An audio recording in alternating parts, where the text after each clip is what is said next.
Тиньши маркетингіне сәйкес автобонусты алу шарттары. Айталық, сіз 8 жұлдызды дистрибьюторсыз, Алтынарстан құрмет атағыңыз бар. Ол деген сөз сіздің командаңызда 4-8 жұлдызды дистрибьюторыңыз бар деген сөз.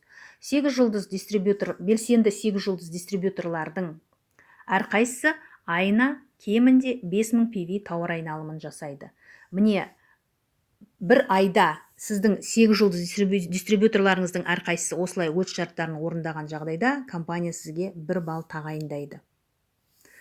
Келесі айда осы әрекет қайталанған жағдайда, яғни сіздің әрбір 8 жұлдызды дистрибьюторыңыз 5000 PV-ден тауар айналымын ұйымдастырғанда сізге 2 балл тағайындалады.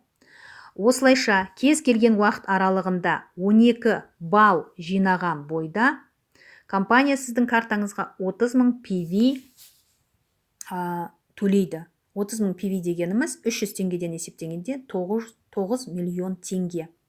Яғни 9 миллион теңге бұл автобонус құны. Бірақ ол қаражатты әрине сіз өзіңіздің қалаған бағытыңызда жаратасыз. Бастысы, компания үлкен халықаралық конференциялардың сахнасында сізді автобонус иегері ретінде марапаттайды.